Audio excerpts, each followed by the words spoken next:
As part of my doctorate, I was hired as a lab assistant, working with pediatric treatment.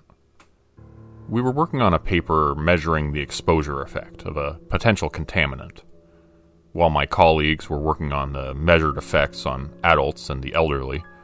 My team would work with children. The potential disruption to developing adolescents was deemed important enough to have a separate set of experiments and measurements. The study garnered unilateral attention and funding of not only one but 4 different pharmaceutical companies, Hatchet PH being the main contributor. I was hired pretty late in the process. I wasn't even sure what the contaminant was, as it was just designated as the contaminant. Apparently it was something that resided just under the topsoil, in a large residential area.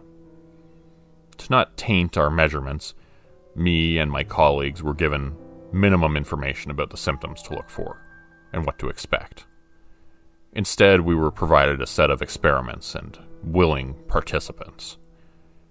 It was all fast and haphazard. Most of us started on a Monday, and Tuesday the following week was the day of our first experiment. Little time to prepare, get settled, or even understand. Still, this could be big. Big enough to launch a career. The experiment, described as the Cognition and Ocular Development Assessment, was to be performed with full consent and supervision of the parental guardians. All children were between 6 to 10 years old, and none of them had any observed deformities or illnesses. We were given limited access to certain medical records to make sure our study didn't have the potential to cause any harm.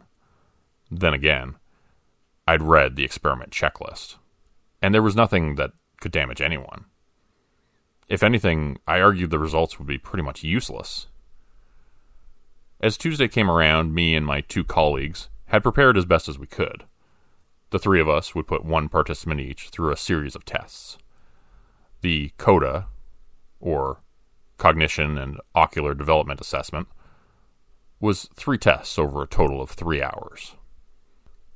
The parents were to be asked for consent before and after each step, and given the ability to stop any test at any given time. The experiment overall was surprisingly simple. It was supposed to be a measurement of cognitive and emotional development, mostly tested through facial and spatial recognition. The day of the experiment, I first met Logan, an 8-year-old kid sporting a baseball cap and a brand new Pokemon t-shirt. His mom was a bit anxious, but from what I'd been told, she'd been generously compensated. As I met them in the parking lot and led them inside, I promised her we'd go through the specifics. "Don't worry," I said. "We're mostly going to look at pictures. Doesn't sound too bad, huh?" He shook his head, but I'd yet to see him smile. Maybe his mom's anxiety rubbed off on him. The testing room was somewhat small and made entirely out of concrete. There was a pair of opposite 2-way mirrors on each side of the room. The walls were painted this sickly mint green, a color so neutral it hurt to look at. The first test was all about emotional intelligence. In sets of 6 pictures each, I was to show Logan various expressions, and ask him which mostly correlated to an emotion. If they answered objectively wrong, according to a chart, we were supposed to ask them to explain their choice. Simple enough. I'd done similar before. But this is where I first realized that Logan wasn't some ordinary kid. As I laid out the first image set, I asked him to identify the happiest face. Clearly it was card number 3, and Logan answered as such without hesitation.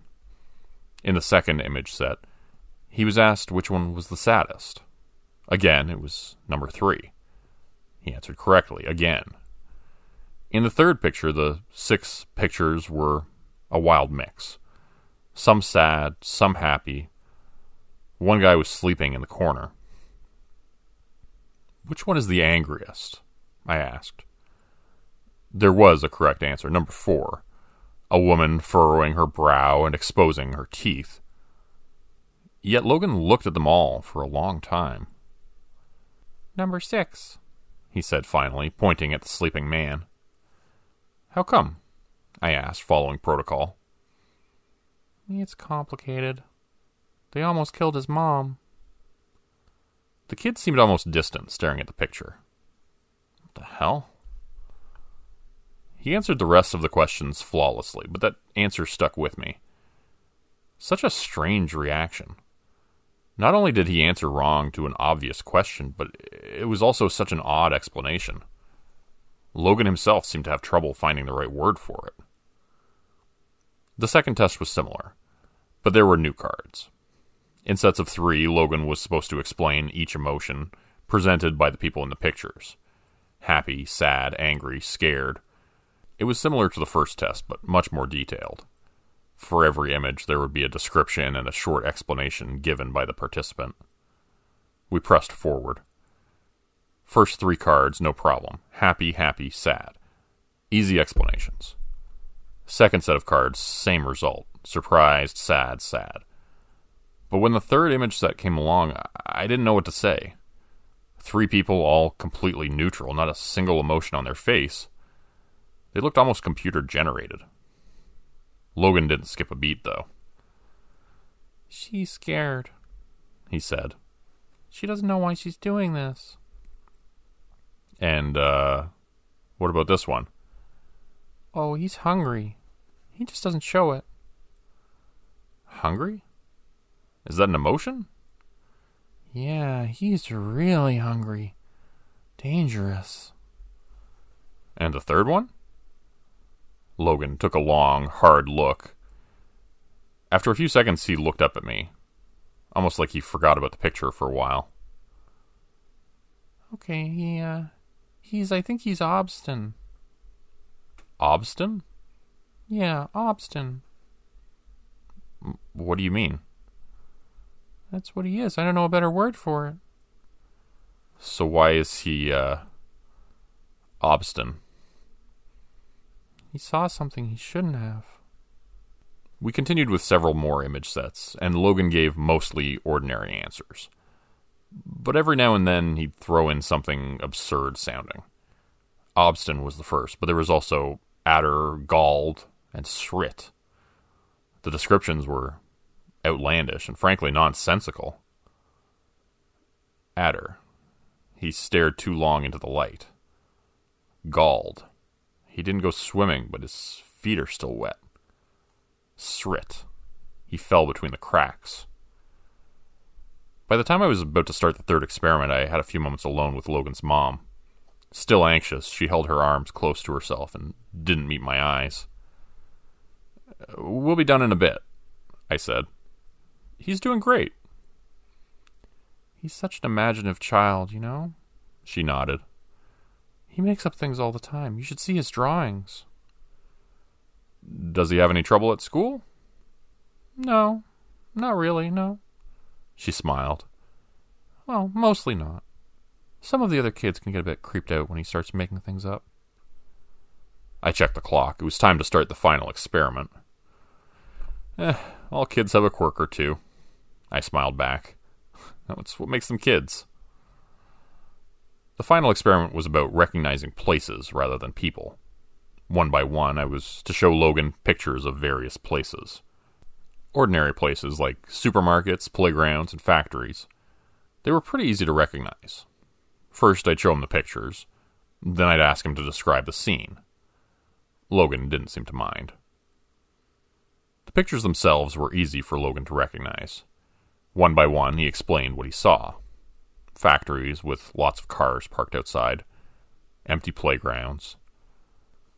But as we got to a park, he sort of stopped. His expression shifted. "That's a graveyard," he said. I had to stop myself from correcting him. It was obviously not a graveyard. "Can you describe it?" "I really don't want to. There's a lot of people there." "What kind of people?" I was going off script, but I was just too curious. Logan leaned in to look closer at the picture. "There's a lot of strange colors," he said. "The people who used to be there are gone." I couldn't tell what he was seeing. The picture was empty. As we finished up, Logan went to the bathroom. I got some time to talk to his mom on our own, and I brought out the picture of the park. "Do you have any idea what he sees here?" I asked. "No," she said, shaking her head. "Could be anything." "It's just strange," I said. "Usually kids make up stories about dragons, lasers, wizards, that kind of stuff, not graveyards in a park." "Are you calling my son strange?" I lost my train of thought. As Logan came back, she grabbed him by the arm as to leave. Before they did, I caught up to them. I had to try something. "Logan," I said, "just a moment." They stopped, and his mom gave me a tired look. "I was thinking about buying this house," I said, bringing up a photo of a place I'd been checking out a few times. "What do you think?" He just stared at me as if he didn't understand. He took off his baseball cap and scratched his ear. "Looks dirty," he said. "A lot of row. Right there in the... Come on, Logan." His mother tugged his arm, and he was almost dragged down the hall. Turning back to look at me one last time, he yelled back, "He looked up, and then he didn't." I didn't lie when I said I was thinking about buying the house. There was an open viewing the next day, and I decided to drop by on my lunch break. There were about 8 other people there, all couples. I kind of disappeared among them. Maybe I wasn't being considered as a serious buyer. The place was a bit too large for me, after all. As the realtor ran off to speak to a pregnant couple, I stopped in the foyer. I had this strange feeling in the pit of my stomach. "Row," I whispered to myself. "Right here." Just saying it out loud made me feel it. It was something so specific, so unique. It wasn't an emotion as much as it was an experience, a story. I could imagine myself laying on the floor, looking up at the wood-brown ceiling. I could feel my back growing stiff as if I'd been laying down for too long. I could feel my eyes growing thick, like blinking through mud. Every breath a conscious effort. Arms unresponsive. A prayer for my heart to keep beating. Then nothing. Row. To look up, and then to not. I had this strange understanding like I'd seen something I wasn't supposed to. Didn't the kid have a word for that, too? God, I felt sick. Everyone was gathered around the realtor in the living room. I don't know what gave me the courage to confront him, but I just blurted it out. "Did the previous owner die here?" I asked. "In the foyer?" No, they didn't," he answered. "You have to tell us if they did," one of the couples said. Another couple agreed. Okay, yeah, I mean, no one has died here, that much is true. No one did, but yes, they were found unresponsive in the foyer. There were loud sighs. A couple immediately left. Another left shortly afterwards. There was a queue to talk to the realtor, and within 10 minutes I was the only one left. Row or not, I got the place too cheap to care. This made me curious as to the words the kid had used to describe the various places and emotions. Over the following days, as I transcribed our findings, I started thinking about them a lot more. Staring into the light too long.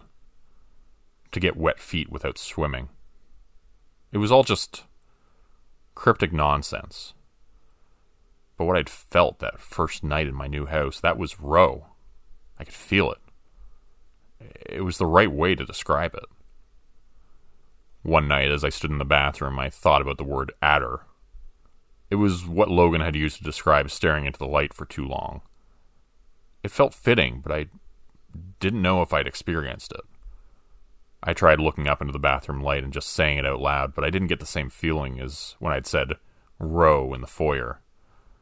This wasn't it. This wasn't adder. I sort of gave up on it after a while.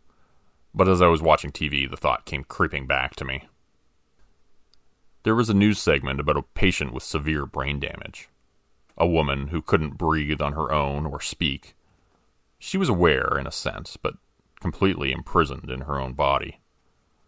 The segment focused on how her family was caring for her, but I just leaned in closer and looked at her.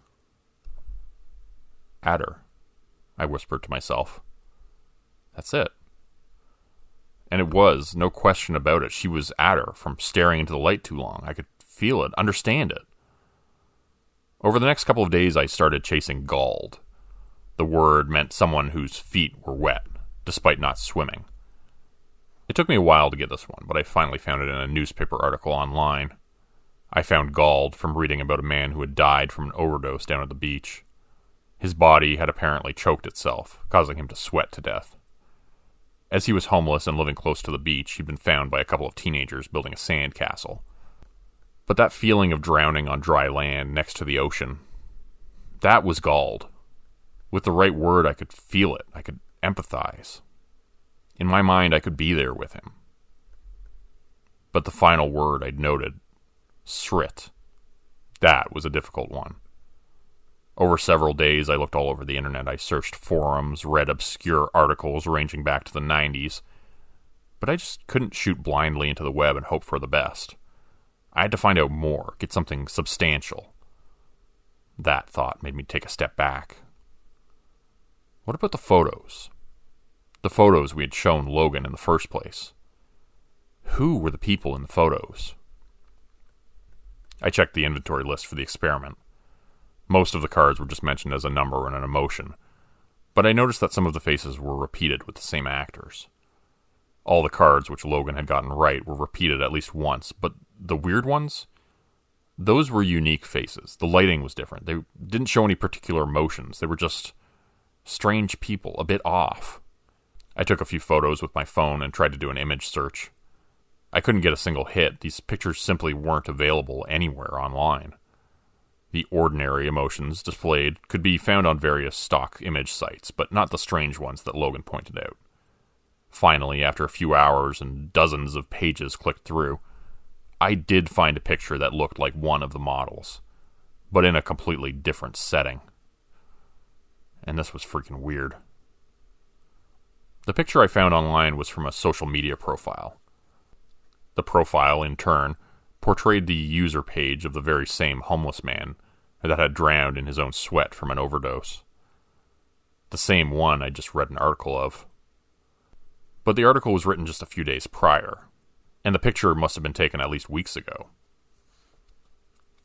Listen, I don't know if you can get this.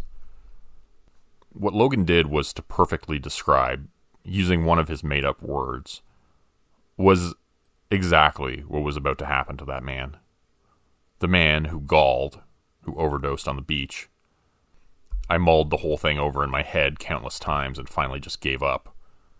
I had to talk to Logan again. I did the creepiest thing I've ever done. I tracked the kid down into school. The following day, as he was about to get on the bus back home, I waved at him from across the parking lot. He was surprised to see me and couldn't place me at first. Then I could see him recognize me, like something lit up in his mind. "Hey," he called out. "Science man." "Hey, Logan," I called back. "How's it been?" "Good. You're not here for more tests, are you?" He stopped a few feet ahead of me. "Actually, I'm just here to ask you about that language of yours. Those strange words you use. How do you come up with them?" "That's easy," he said. "Once you start talking it, you kind of don't stop. After a while, you just feel them, you know?" "So where did you learn it?" I asked. "Anywhere special?" "I think I always knew," he shrugged.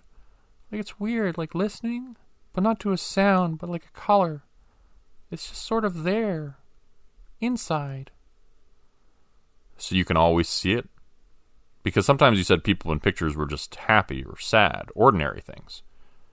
"Sometimes those things are easier to see. You said I should answer fast, not, accurately." "So you can see it now?" I chuckled. "Anywhere? Here with me?" "Sure." He smiled. "Just stand still for a bit." Logan looked at me for a while. As I met his eyes, I could feel something. There was that feeling again. Obstin. To see something I shouldn't have. Right there in that kid's eyes. He knew something. Strangely enough, it wasn't him that broke the silence. It was me. Athos, I said. I didn't know why I said it, but it took Logan by surprise. Ah, the one who shouts until they listen. That's what it means, right? I think that's me. I don't know, I said. I'm sorry, Logan. I don't know why I said that. Did you see it? He asked, almost excited. Do you see it now? I want to say that I didn't. I want to say that I saw nothing. But that'd be a lie. A million words crept into my mind, and as I stared into that kid's eyes, I saw something I shouldn't have. Now it was all becoming clearer. The more words I knew, the better I understood. The word I'd looked for, srit, was a lot more complex than Logan had made it out to be with human words. It was contextual. The man had died in an earthquake. He fell between the cracks. No, he hadn't. He was going to. It was describing events destined to unfold. But it was also describing something that had happened. Was it both? Neither? I see it, I admitted. Right there I could feel the parking lot falling away in insignificance.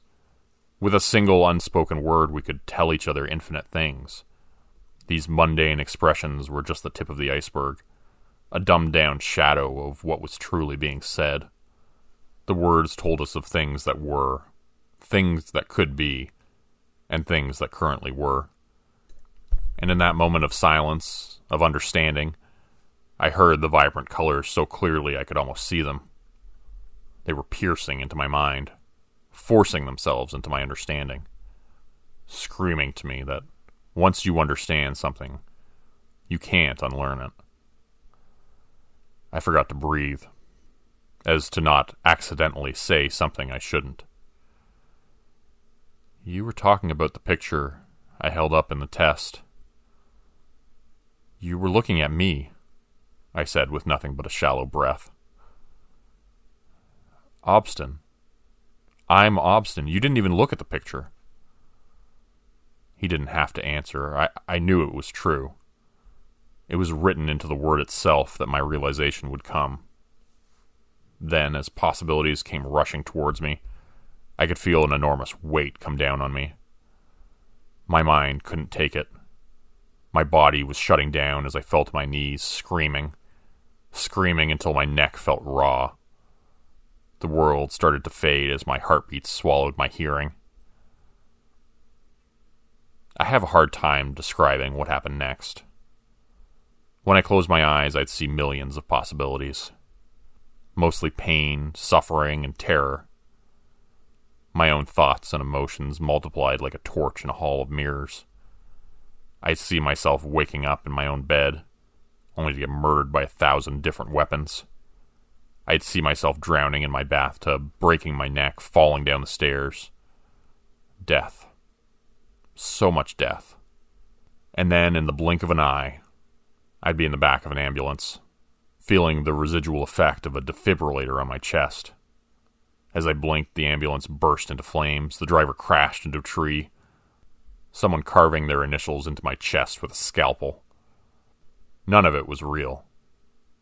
But I couldn't tell anymore. Different worlds with nothing but a well-placed syllable. All the while, I was just spitting out seemingly random words. My eyes lost focus, and as I lost my grip of reality, my body shut itself down in self-defense. Thank God. This was back in January of 2019. Logan was born with this language already stored in the back of his mind. Some kind of residual effect from his contamination. But for people like you and me, we can't take it all at once. So over the years, with intense therapy to back me up, I've settled on trying to learn one single word. I'm going to find out as much as I can about just what it means to be obstinate, the word describing me. There was so much to that one word that you could fill a lifetime with it. In a way, maybe that was the point. A God language meant to fit all of our very beings into simple expressions, like compressing a folder into a zip file. But that's just the thing, to learn what it really means to be obstinate, to be my word. I can't really do anything else but to live and see what happens. Not unless I want to go back to where my mind wandered off to. Still, sometimes I can feel something creeping back into my mind. Little tingles, syllables and sounds reminding me of all the knowledge I still have, stored away somewhere in my inner madness. Little words with galactic proportions. It is so easy to slip back into that mind, just inches away from the edge of what my physical brain can hold. I sometimes wonder what all your words are. I sometimes wonder what they mean. I really, really try not to think about it. Today's video was supported by patrons like Mark from Earth, Crimson Muse, Joy Burton, Diane Showers, Mark Zawal, Cheryl James, Pick Your Sticker, Teddy Dog, Clue 404. If you'd like to help support the channel, please consider joining my Patreon page at patreon.com/Jordan Group Horror. As a patron, you'll be credited at the end of every video going forward, and if you decide to stay for 3 months, I'll name a character after you which will be featured in the next Hollow's End story. Links to join are in the description. Thanks everyone for listening. Please like, subscribe, and comment to help the channel continue to grow. And see you again next time at 4 p.m. Eastern Standard Time. Have a great night.